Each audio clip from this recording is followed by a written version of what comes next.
Hi friends, welcome to Srikanth Mototech.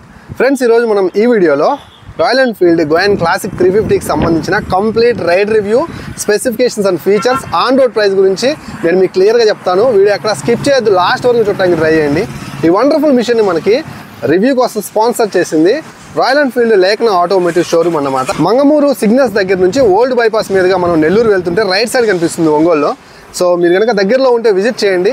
All new 2025 variants, అన్ని models, అన్ని colours మీకు ఇక్కడ అవైలబుల్ ఉన్నాయి. సో కష్టపడుతున్నాను, మంచి కంటెంట్, క్వాలిటీ కంటెంట్ ఇవ్వాలన్న తపన మీకు నాలో కనిపిస్తుందని నేను అనుకుంటున్నాను. సో అదే కనుక మీరు గమనించినట్లుగా అయితే ఖచ్చితంగా చూసే ప్రతి ఒక్కరు లైక్ చేయండి. ఒక 80,000 మంది దగ్గరలో ఉన్నాం, సపోర్ట్ చేయండి, సబ్స్క్రైబ్ చేసి మన వీడియోని చూస్తున్నారు అనుకుంటున్నాను. ఇక లేట్ చేయకుండా వీడియోలోకి అయితే వెళ్ళిపోదాం. ముందుగా ఇంజన్ గురించి మాట్లాడుకుందాం. దీంట్లో మనకి 349cc single cylinder 4 stroke air cooled engine అయితే ఆఫర్ చేస్తున్నారు. 5 స్పీడ్ మాన్యువల్ ట్రాన్స్మిషన్ తోటి వర్క్ అవుతుంది. ఇది జే సిరీస్ ఇంజిన్ అనమాట. రాయల్ ఎన్ఫీల్డ్ నుంచి జే సిరీస్ ఇంజిన్లు అని కూడా చాలా సక్సెస్ఫుల్ అని చెప్పొచ్చు. మనకి మెటియర్ కావచ్చు, అలాగే గోయన్ క్లాసిక్ 350, హంటర్, ఇవన్నిట్లో మనకి ఇంజన్స్ అయితే చూడొచ్చు. సో నేనైతే ఇగ్నేట్ చేస్తాను. ఇంజిన్ యొక్క రిఫైన్నెస్ అండ్ ఎగ్జాస్ట్ నోట్ అయితే మీరు వినొచ్చు. ఇక మాక్సిమం 20.2 bhp ఆఫ్ పవర్ని, అలాగే 27 Nm ఆఫ్ టార్క్ని ఇది జనరేట్ చేస్తుంది.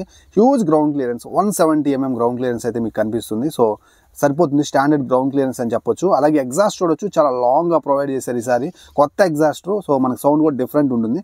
నేను రైడ్ చేస్తూ మాట్లాడతాను, వైబ్రేషన్స్ ఏమైనా ఉన్నాయా, ట్రాన్స్మిషన్ ఎలా ఉందనే దాని గురించి.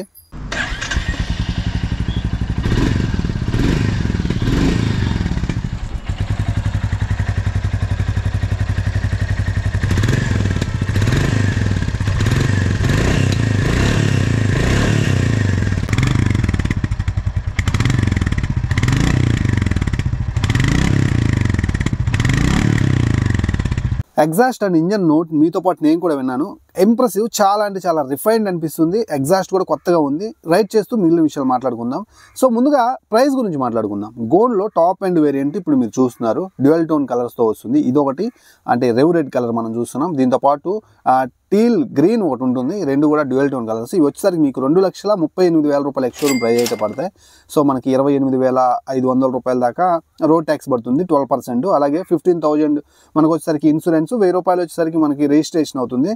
సో మొత్తం ఆన్ రోడ్ ప్రైస్ వచ్చేసరికి 2,83,000 రూపాయల దాకా పడుతుంది అన్నమాట. సో ఇది దీనికి తోడు మీకు ఇన్సూరెన్స్ వచ్చేసరికి 3,500 రూపాయలు. ఆల్మోస్ట్ అన్ని ఆ పార్ట్స్కి మ్యానుఫ్యాక్చరింగ్ డిఫెక్ట్స్ ఏమన్నా ఉంటే 5 years పాటు మీరు చూసుకోవచ్చు. అండ్ RSA కూడా ఉంటుంది, ఆప్షన్ తీసుకోవచ్చు మీరు. నార్మల్ వేరియంట్స్గా మరో 2 కలర్స్ అయితే ఉంటాయి, పర్పుల్ అండ్ బ్లాక్ అని. సో అవి ఒక 3,000 రూపాయలు తక్కువలో లభిస్తాయి అన్నమాట. సో ఇక ఎలక్ట్రికల్స్ గురించి మాట్లాడుకుంటే రౌండ్ హెడ్ ల్యాంప్ మనకి LED ప్రొవైడ్ చేస్తున్నారు. అఫ్ కోర్స్ మీకు గోన్లో ఇదే ఉంది, మన క్లాసిక్ 350లో మెటిఆర్లో మీరైతే హెడ్ ల్యాంప్ చూసుకోవచ్చు. 2025 లైనప్ అన్నమాట ఇది. అలాగే సైడ్ ఇండికేటర్ లైట్స్ కూడా మీకు LED ప్రొవైడ్ చేస్తున్నారు. అండ్ హజార్ లైట్స్ కూడా ఉన్నాయి. బ్యాక్ సైడ్ వచ్చేసరికి మెటిఆర్ టైల్ ల్యాంప్ అయితే ఆల్మోస్ట్ ఆఫర్ చేసేసారు అనమాట. అండ్ బ్యాక్ సైడ్ నుంచి చూడటానికి కూడా లుక్ చాలా ఎన్హాన్సివ్గా ఉంది. ఇక డిజిటల్ కన్సోల్ గురించి మాట్లాడుకున్నట్లయితే సెమీ ఇన్స్ట్రుమెంట్ కన్సోల్ ఆఫర్ చేస్తున్నారు.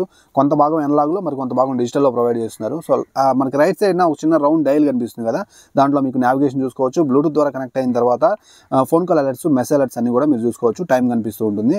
అండ్ ఇక చిన్న కన్సోల్ వచ్చేసరికి గేర్ ఇండికేటర్ కనిపిస్తూ ఉంటుంది, ట్రిప్ కనిపిస్తూ ఉంటుంది, లో ఫ్యూల్ ఇండికేటర్ కనిపిస్తుంది, స్పీడోమీటర్ మీకు ఎనలాగ్లో కనిపిస్తుంది. Coming to the handle bar. ఇక సో హ్యాండిల్ బార్ గురించి మాట్లాడుకున్నట్లయితే ఏప్ స్టైల్ హ్యాండిల్ బార్ని ఆఫర్ చేస్తున్నారు. అప్రైట్ సీట్ పోస్చర్ అయితే ఉంటుందన్నమాట. హ్యాండిల్ బార్ కూడా మీకు అప్పర్ బాడీకి స్ట్రెయిన్ అసలు ఉండదు. చక్కగా పట్టుకొని క్రూజింగ్ చేసేటప్పుడు రిలాక్స్డ్గా లాంగ్ రైడ్స్ కొట్టేయచ్చు, చక్కగా వెళ్ళిపోవచ్చు అనమాట. సో ఇది కొత్తగా తీసుకునే వాళ్ళకి అంటే కొంచెం క్లాసిక్ అలా వాడి ఇట్లా వచ్చిన వాళ్ళకి కొంచెం కొత్తగా ఉండొచ్చు, అలవాటు అయిపోతుంది. సో మీరు కనుక క్రోజర్ తీసుకుందామని చూస్తే this is the best choice. ఇక స్విచ్ కేస్ అయితే మాత్రం మనకి అప్ టు ద మార్క్ ఉంటుంది, మీకు అందరికీ తెలుసు. రైట్ సైడ్ వచ్చేసరికి మనకి ఇంజిన్ క్విల్ స్విచ్, అలాగే ఇంజిన్ స్టార్ట్ బటన్ అయితే ఉందన్నమాట. హజార్ లైట్స్ కనిపిస్తున్నాయి. లెఫ్ట్ సైడ్ వచ్చేసరికి కొన్ని బటన్స్ అయితే మీరు చూడొచ్చు. ఇక నెక్స్ట్ మనకి అడ్జస్టబుల్ క్లచ్ లివర్స్ అయితే చూడొచ్చు. ఇక దీన్ని మీరు అడ్జస్ట్ చేసుకున్నట్లయితే మీ వేళ్ళకు తగ్గట్టు దీన్ని మీరు పెట్టుకోవచ్చు. అలాగే దీని యొక్క లోగో చూసుకున్నట్లయితే రాయల్ ఎన్ఫీల్డ్ అని రౌండ్ లోగో అయితే ఆఫర్ చేస్తున్నారు. చాలా అంటే చాలా రాయల్టీగా ఉంది. 13 లీటర్స్ ఫ్యూయల్ ట్యాంక్ అయితే చూడొచ్చు. E20 క్యాపబుల్ పెట్రోల్ మీరు హ్యాపీగా దీంట్లో అయితే వేసేసుకోవచ్చు అనమాట. సో డ్యూయల్ టోన్లో చూడటానికి చాలా బాగుంది. అండ్ గ్రీన్ కూడా ఉంది, అది కూడా చాలా బాగుంటుంది. అండ్ మడ్ గార్డ్ మీద మీకు ఆ కలర్ ఫినిషింగ్ అయితే చూడొచ్చు. సో మీకు వీల్స్ వచ్చేసరికి ఆల్మోస్ట్ మీకు కలర్ఫుల్గా కనిపిస్తున్నాయి కదా. సో ఇవి మీకు బ్లూ కలర్లో కనిపిస్తున్నాయి, కానీ వాటర్ తగిలిన తర్వాత కంప్లీట్ ఒక క్లియర్ వైట్ కలర్లోకి అయితే వస్తాయి అన్నమాట. సో ఇక ఫ్రంట్లో చూసుకున్నట్లయితే ఇది మనకి 100/90 సెక్షన్ టైర్ అయితే ఆఫర్ చేస్తున్నారు. 19 ఇంచ్ వీల్ అన్నమాట. అలాగే 300mm డిస్క్ బ్రేక్ ఆఫర్ చేస్తున్నారు. మనకి ఇది వచ్చేసరికి డ్యూయల్ ఛానల్ ABSకి సపోర్టివ్గా ఉంటుంది. స్పోక్ వీల్స్ అన్నమాట. స్పోక్ వీల్స్లో ట్యూబ్లెస్ టైర్స్ ఆఫర్ చేస్తున్నారు. అది చాలా అంటే చాలా మంచి విషయం. నార్మల్గా స్పోక్ వీల్స్ అంటే మనకి ట్యూబ్లెస్ టైర్స్ ఉండవు. సో ఇక్కడ ట్యూబ్లెస్ టైర్స్ ఆఫర్ చేస్తున్నారు. అలాగే ఇది మనకి 41mm టెలిస్కోపిక్ సస్పెన్షన్ ఫ్రంట్లో మనకు ఆఫర్ చేస్తున్నారు. ఇక బ్యాక్ సైడ్ చూసుకున్నట్లయితే 270mm డిస్క్ బ్రేక్ తోటి అయితే వస్తుంది. అలాగే బ్యాక్ సైడ్ మనకి 16 ఇంచ్ వీల్ అనమాట. 130/90 16 ఇంచ్ వీలు. అండ్ ఇది కూడా మనకి చూడటానికి చాలా అంటే చాలా బాగుంది. అండ్ వెహికల్ కూడా మనకి ఏదైతే అప్రైట్ పోస్చర్ రావడానికి ఈ వీల్స్ బ్యాక్ సైడ్ కొంచెం 16 ఇంచ్ ఫ్రంట్లో 19 ఇంచ్ రావడం అనేది ఒక టచ్ అన్నమాట. దీనికి చాలా బాగుంది. అండ్ మనకి బ్యాక్ సైడ్ వచ్చేసరికి ట్విన్ ట్యూబ్ ఎమల్యూషన్, మనకు వచ్చేసరికి డ్యూయల్ షాక్ అబ్జార్బర్స్ ఆఫర్ చేస్తున్నారు. సస్పెన్షన్ ఎలా ఉందనే దాని గురించి, రోడ్ గ్రిప్, బ్రేకింగ్ ఎలా ఉందనే దాని గురించి నేను రైడ్ చేస్తూ మాట్లాడతాను. And coming to the body panels, so మనకి రాయల్ ఎన్ఫీల్డ్ లోగో బ్యాడ్జింగ్ అయితే ఇక్కడ మనం చూడొచ్చు. సో చాలా బాగుంది అండ్ చాలా క్లాసీ అండ్ చాలా మంచి ఎలిగెంట్ డిజైన్ అయితే మనం ఇక్కడ చూడొచ్చు. ఇక సీట్ గురించి మాట్లాడుకున్నట్లయితే 750mm సీట్ హైట్ అండి. సో పిలియన్ సీట్ అనేది కంప్లీట్గా మీ ఒపీనియన్, మీరు కస్టమైజ్ చేసుకోవచ్చు. ఇది మనకి సింగిల్ సీట్తో కూడా వస్తుంది. సో లాంగ్ రైడ్ వెళ్ళేటప్పుడు బ్యాక్ సైడ్ ఫ్యామిలీ లేడీస్ని చూస్తున్నా కానీ మీకైతే మాత్రం చక్కగా సూట్ అవుతుంది. బట్ ఓల్డర్ లేడీస్ కాదు, కొంచెం యంగ్ లేడీస్కి అయితే బ్యాక్ సైడ్ కూర్చొని మీతో పాటు ట్రావెల్ చేయగలుగుతారు అనమాట. ఎందుకంటే ఇది క్రోజర్ కాబట్టి సిటీలో రైడ్ చేసుకోవడానికి, డే టు డే లైఫ్లో అయితే మాత్రం తక్కువ యూజ్ చేసుకోవడానికి తీసుకోండి. ఎక్కువ లాంగ్ రైడ్స్ మీ మెయిన్ ప్రయారిటీ అయినట్టుగైతే ఈ వెహికల్ నేనైతే మీకు సజెస్ట్ చేస్తాను. ఇక మైలేజ్ గురించి మాట్లాడుకున్నట్లయితే 35 kmpl మైలేజ్ అయితే వస్తుంది. పర్సన్ టు పర్సన్ ఇది చేంజ్ అవుతుంది. సో మీరు వాడే విధానాన్ని బట్టి ఉంటుంది అనమాట. అలాగే బిల్డ్ క్వాలిటీ గురించి మాట్లాడుకున్నట్లయితే up to the mark build quality 197 kgs అండి. ఎక్కడ కాంప్రమైజ్ అవ్వలేదు. అన్ని మెటల్ పార్ట్స్ చాలా అంటే చాలా స్ట్రాంగ్ అండ్ రాక్ సాలిడ్గా అయితే ఉంది. ఆ డీటెయిలింగ్ ప్రతి చోట మీరు చూడొచ్చు. పిలియన్ ఫుట్ రెస్ట్ మీద కూడా వీళ్ళు రాయల్ ఎన్ఫీల్డ్ అని మనకు మెన్షన్ చేశారంటే అర్థం చేసుకోవచ్చు ఎంత పర్టికులర్గా ఉన్నారో ప్రతి పార్ట్ దగ్గర. సో చాలా అంటే చాలా మంచి బిల్డ్ క్వాలిటీ అయితే ఉంటుంది. So solid build quality, worry అవ్వాల్సిన అవసరం లేదు.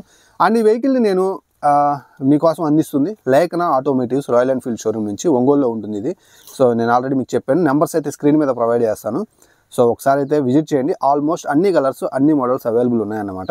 సో ఇక మనకి ఇది హీల్ అండ్ టో షిఫ్ట్తో ప్రొవైడ్ చేస్తున్నారు. సో మనకి వచ్చేసరికి ఇది చాలా మంచి విషయం అనమాట. సో మనకి side stand auto cut off feature కూడా ఉంది. అండ్ ఇది చాలా స్ట్రాంగ్ ఉంది. సో నాకైతే కష్టంగా అనిపించింది. ఎనీవేస్ ఇక రైడ్ చేద్దాం. రైడ్ చేసి రిమైనింగ్ విషయాల గురించి మనం మాట్లాడుకుందాం రైడ్లో.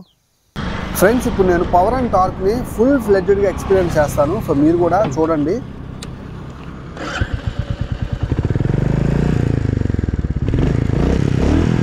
ఫస్ట్ ఇంప్రెషన్, ఇంజిన్ చాలా రిఫైన్డ్గా ఉంది.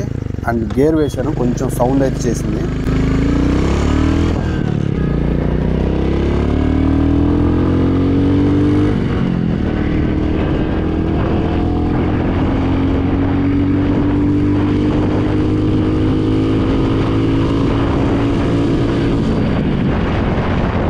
ఓ my God, what extreme power delivery guys. చాలా అంటే చాలా డిఫరెంట్గా ఉంది. సో నాకైతే చాలా బాగా నచ్చింది. Everything is super. And ape style handle బార్ని నేను తక్కువ రైడ్ చేస్తుంటాను. సో కొత్తగా రిఫ్రెషింగ్గా ఉంది.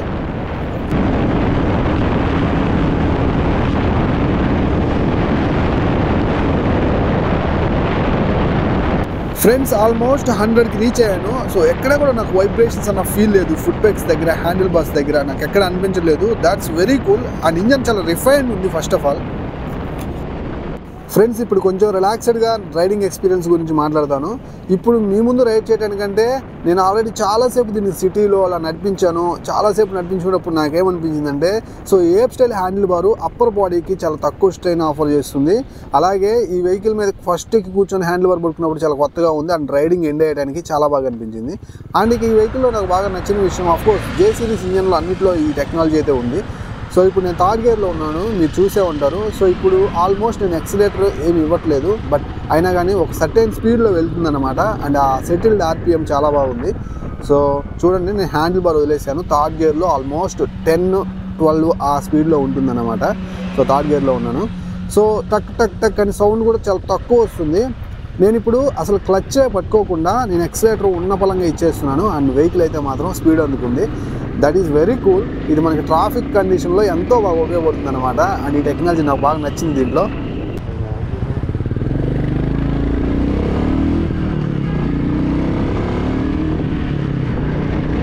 ఎనీవేస్ ఇప్పుడు నేను ఈ వెహికల్కి సంబంధించినటువంటి బ్రేకింగ్ డిపార్ట్మెంట్ గురించి మాట్లాడతాను. సో చాలాసేపు రైడ్ చేసి బ్రేక్స్ వేసినప్పుడు నాకు ఏమనిపించిందంటే ఇంత వెయిట్ ఉన్నప్పుడు కూడా వెహికల్ చాలా మంచి బ్రేకింగ్ అయితే మాత్రం నేను ఎక్స్పీరియన్స్ చేసాను. Of course 300 mm petrol disc brake, dual piston calipers అయితే ఉంటాయి ఫ్రంట్లో, and back side single piston calipers work చేస్తున్నాయి. సో చాలా మంచిగా అయితే వెహికల్ని అయితే స్టాప్ చేస్తుంది అనమాట.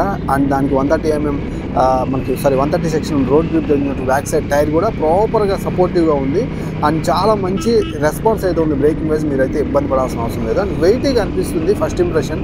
సో ఎవరైతే 5.5 అలా ఉండేవాళ్ళు ఈజీగా యాక్సెస్ చేయొచ్చు, కానీ ఆ హైట్ ఉండేవాళ్ళు వెయిట్ కూడా ఉంటేనే ఈ వెహికల్ అయితే ట్రై చేయండి. మాన్యువల్ చేసుకోగలిగేటట్టు ఉంటే తీసుకోండి గైస్. నేనైతే అది మీకు ఖచ్చితంగా చెప్పగలుగుతాను.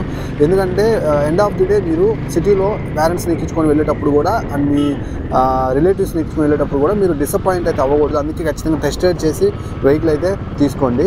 అండ్ ఇక కన్సోల్ వైజ్ అయితే మాత్రం కొంచెం చేంజ్ చేస్తే బాగుంది అనిపించింది. క్లాసిక్లో ఇదే కన్సోల్ ఇచ్చి గోయాన్లో ఇదే కన్సోల్ ఇచ్చారు. సో ఇది కొంచెం డిజిటల్ కన్సోల్కి చేంజ్ చేస్తే బాగుంది అనిపించింది. కొంచెం వెయిటీగా అనిపించింది. ఈ రెండు విషయాలే తప్ప నుంచి ఇంకా నాకేం అనిపించలేదు అనమాట. పెద్దగా కాన్స్ అయితే నాకేం అనిపించలేదు. 13 లీటర్స్ ఫ్యూయల్ ట్యాంక్ అయితే ఉంది. క్రోజర్.